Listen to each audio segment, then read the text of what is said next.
Okay, I have made some shorts, a particularly short about faith, guys, and I made that faith in accordance to my thinking that people would kind of try to follow my advices and my lifestyle that I shared, but they don't do it in tandem with their logic, with their faith, with their philosophy, whatever language that you are using to with your core, right?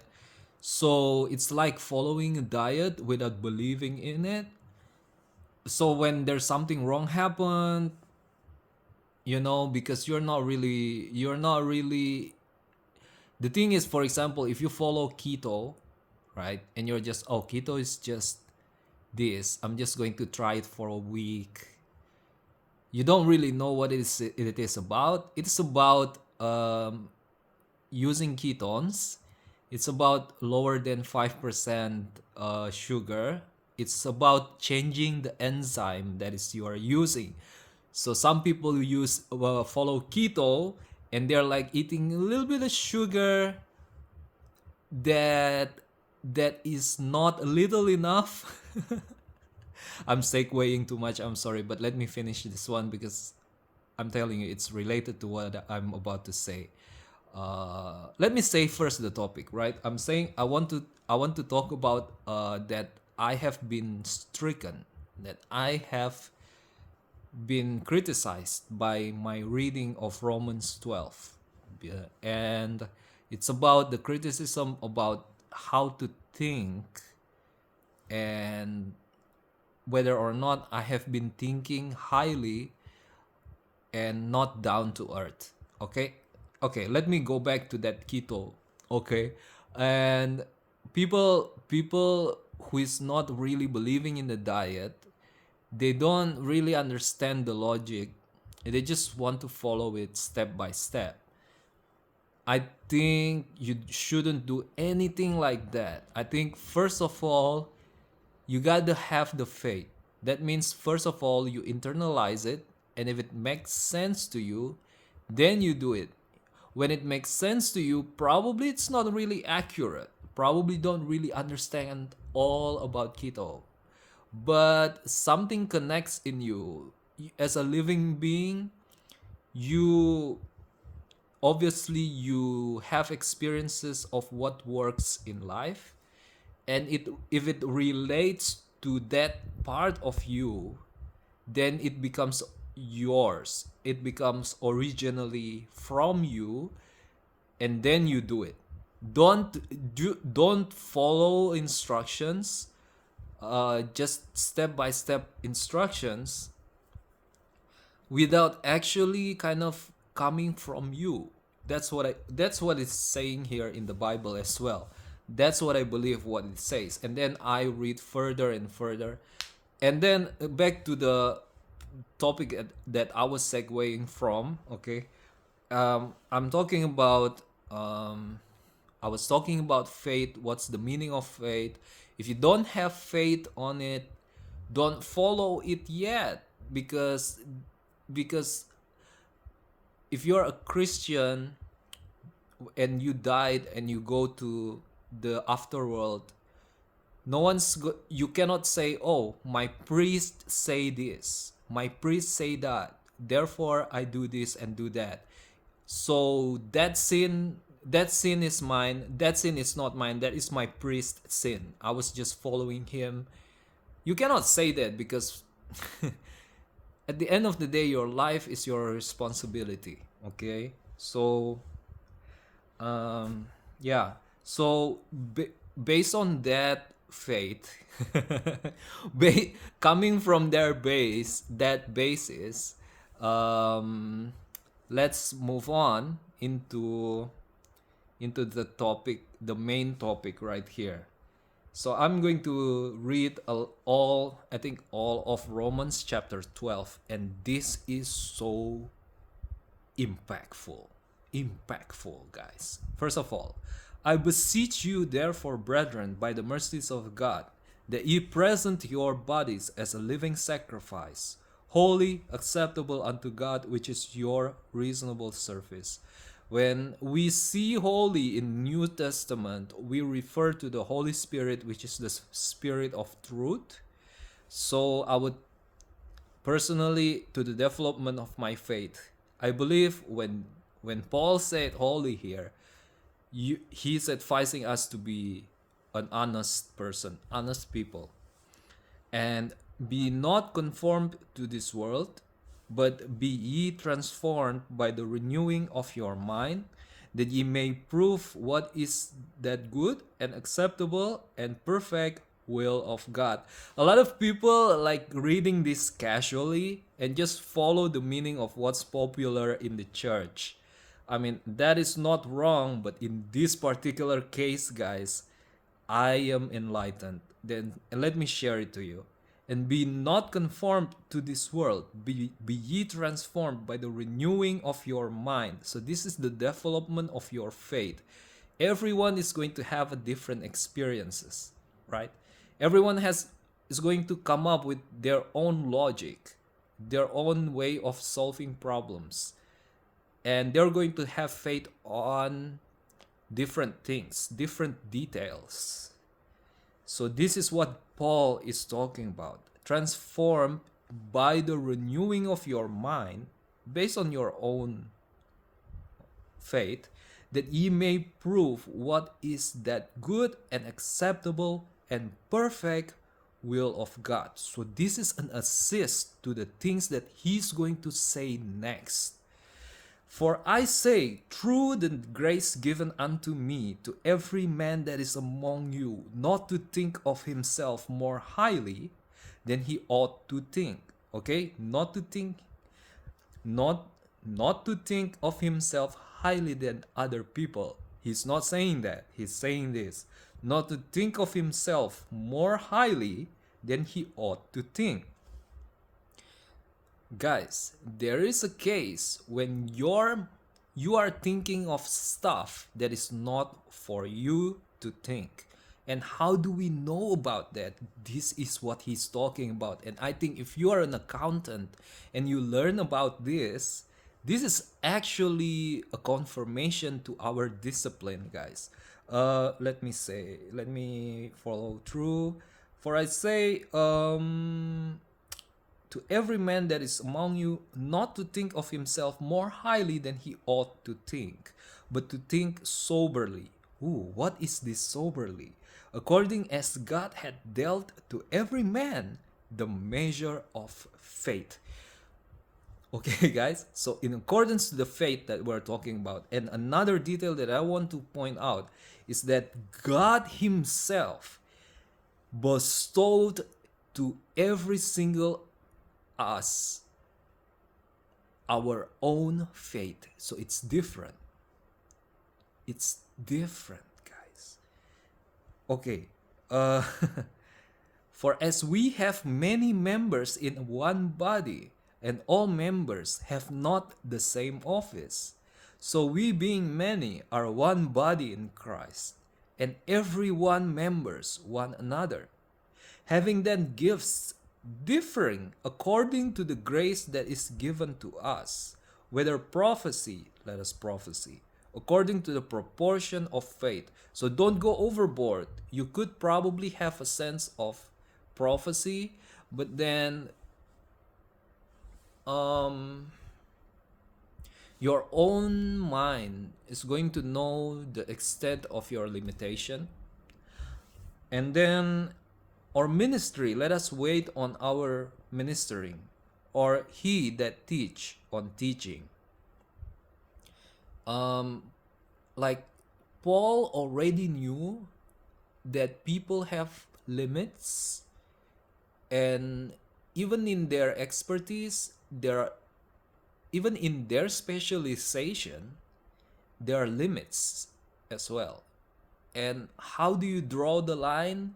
He's talk about this. It's by faith.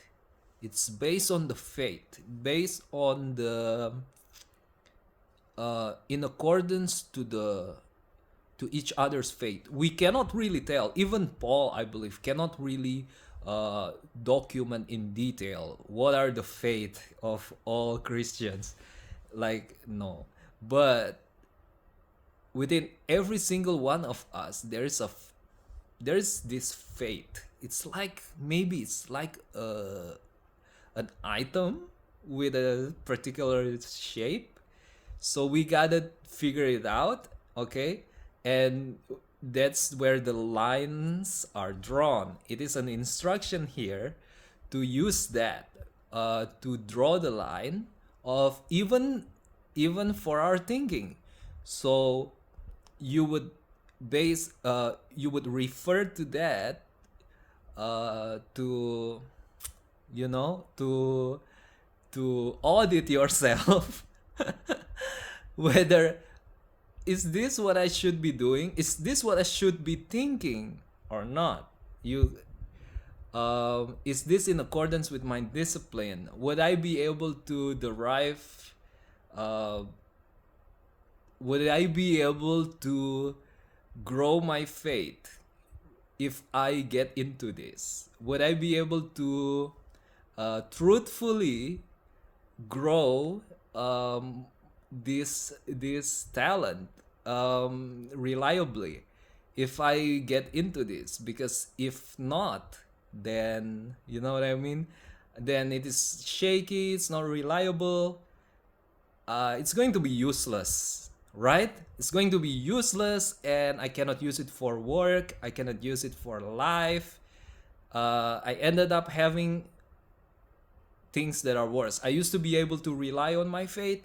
Now I cannot rely on my faith because I got tainted with lies or something like that. I think that's to the extent of my comprehension as well. I'm sure there are better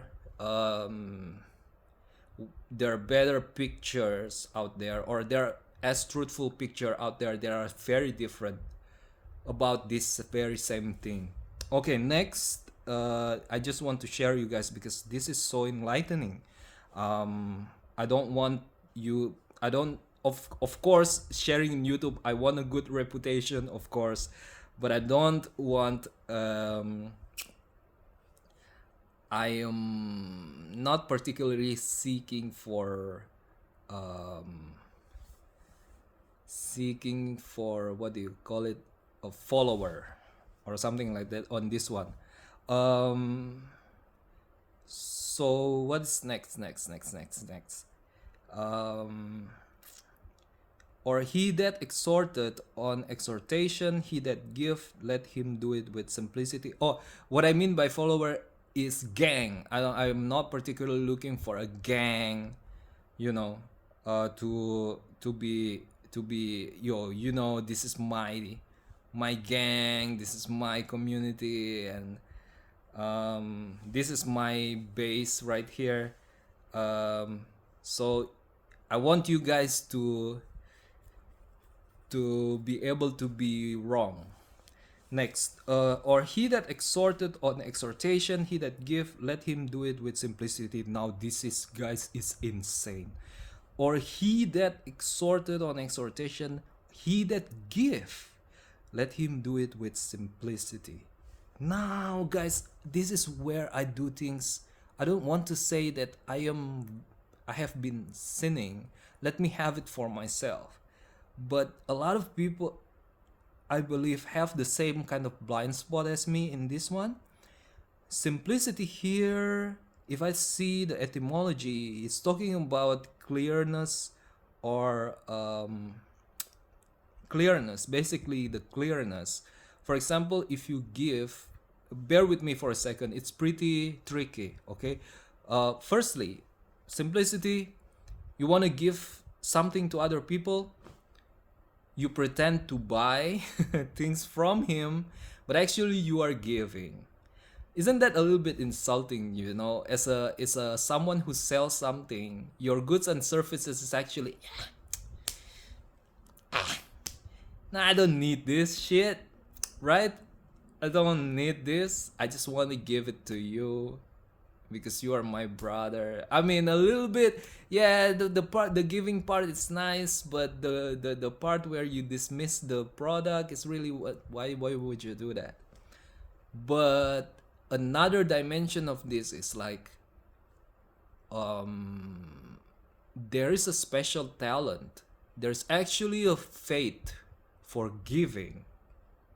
Okay, so if you're in a community, you probably could find someone who's better at giving than you, and you if you are the family of the kingdom of God, maybe, guys, tell me if I'm wrong here, maybe he's saying, give to that guy before you give to that guy. If you want to give to that guy, you know that this guy is better at doing that. That's his talent. That is his faith. He's going to do better job than you in terms of giving. That is his thing, right? He's good at giving.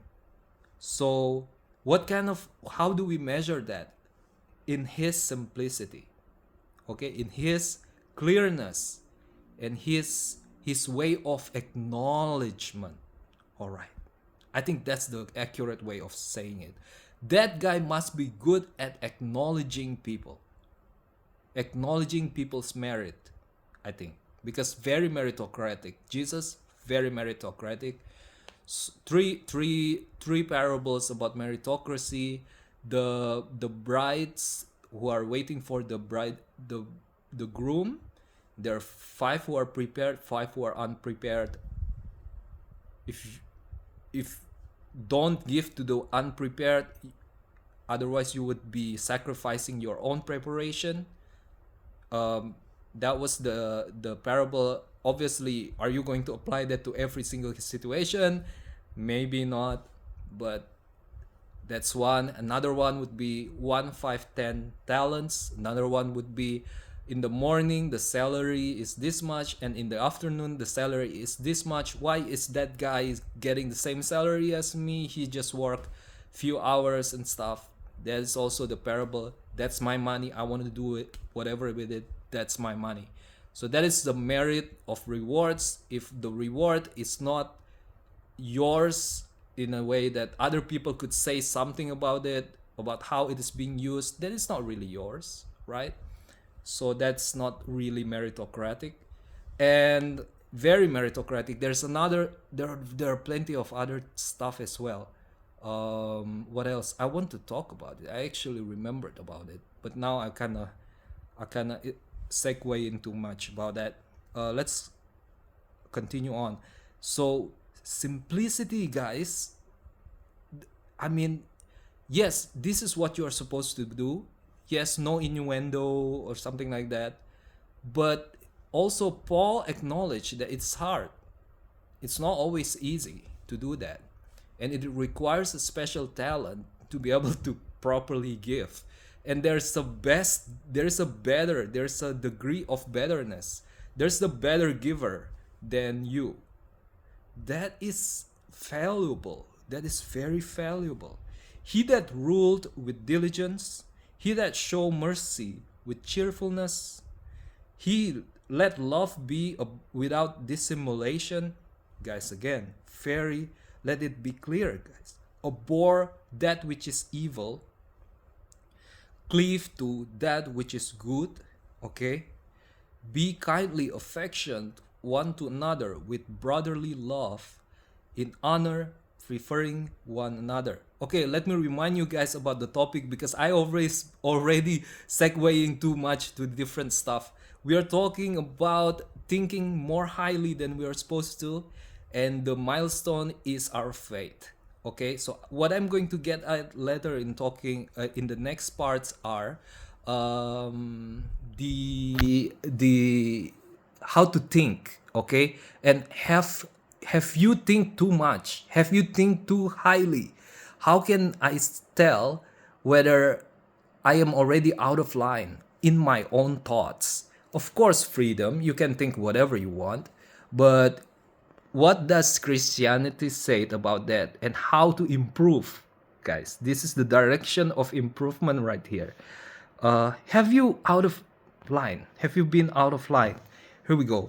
Be kindly affectioned one to another with brotherly love, in honor, preferring one another. Okay, this is also kind of, I'm still thinking about this probably. I haven't really sure about this. Not slothful in business. Look at that. Me, look. Not slothful in business, fervent in spirit, serving the Lord, rejoicing in hope, patient in tribulation, continuing instant in prayer. And this one I don't really get it as well. Instant in prayer, distributing to the necessity of saints, given to hospitality. Now, I want to do another segue, but not for this occasion probably. This is also interesting. Bless them which persecute you, bless and curse not. Rejoice with them that do rejoice, and weep with them that weep. Be empathy, have some empathy. Be of the same mind towards another. Now, so this is a little bit in, this is a little bit could be contentious, because the Rome 12:13 is similar to Rome 12:16. Are they are talking about the same thing? Rome 12:3, my bad. Rome 12:3 said, "For I say through the grace given unto me, to every man that is among you not to think himself more highly than he ought to think." Rome 12:16, he said, "Be of the same mind one towards another, mind not high things, but condescend to men of low estate. Be not wise in your own conceit." Are they talking about the same thing? I think this is not, this is an intersection, but there are still two things that are being talked about. These are two different contexts, in my opinion. The first one is about, it's related to talents, it's related to faith, and this one is related to relationship. It's related to, so the first one say, be, have some discipline in thinking. Don't go overboard if if you cannot confirm it, if you cannot improve, if you couldn't figure out what is the truth at the end of the day. If you keep on thinking about it, you're going to lose it. Okay. And in this one, um don't act like not user friendly. So the preference here is user friendliness, okay? Because that's humble.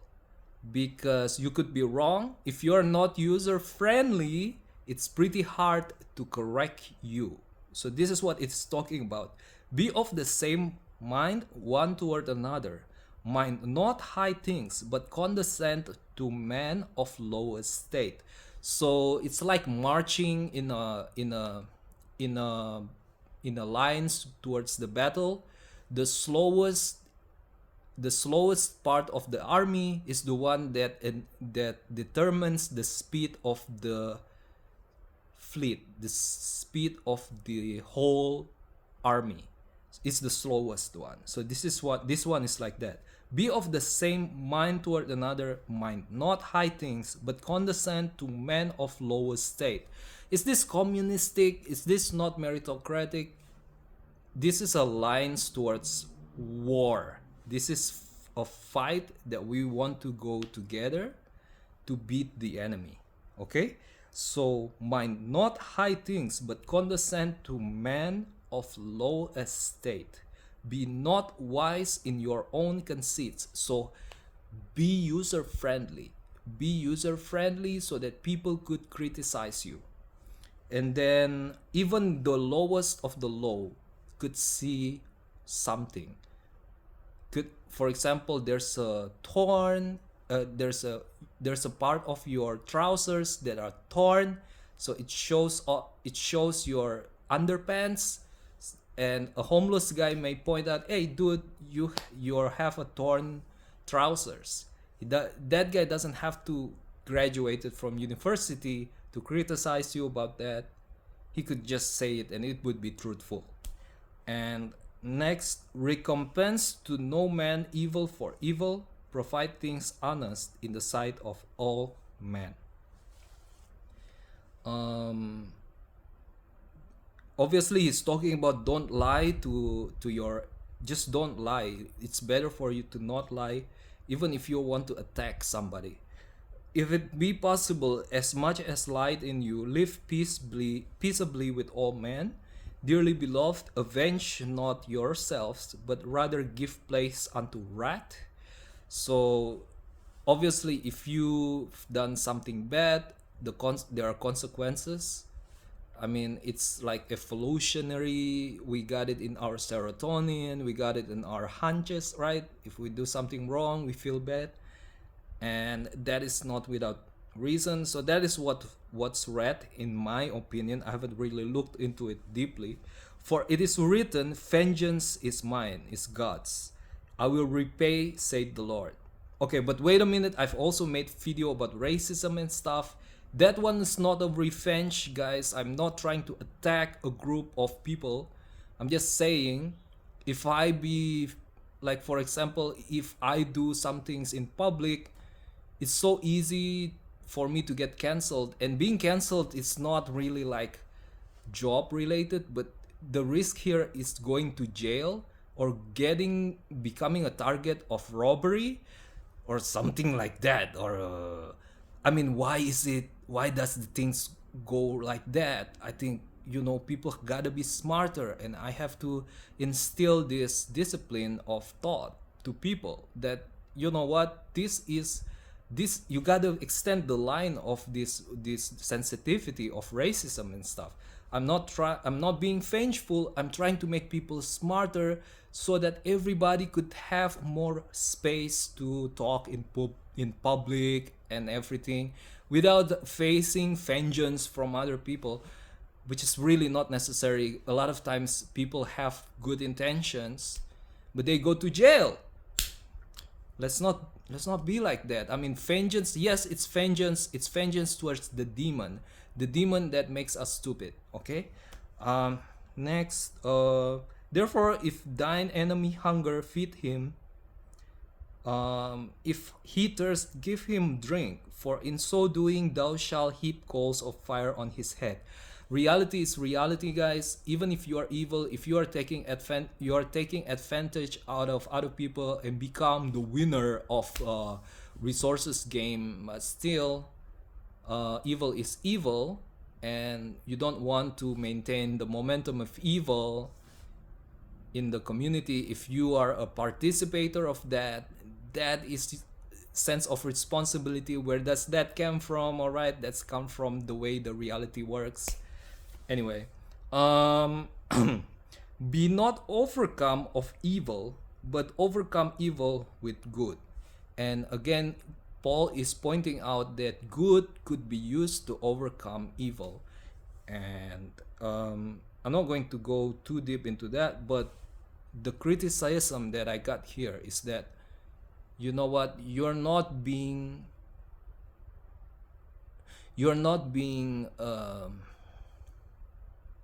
you gotta have a standard. You don't have the standard about your thoughts. So now I gotta create this procedure so that I wouldn't go out of line with my thoughts, so that I could, measure. There's a relativity between the topic and the faith that I already have. And I gotta improve on that sensitivity, to that self-review in that aspect. What about, I gotta know the relativity of my faith as well to reality. And obviously, yeah, it sounds too hard, but it's actually simple, guys. It's very simple. It's just about one way of saying it is, don't get ahead of yourselves, Okay, thank you very much for watching, and goodbye.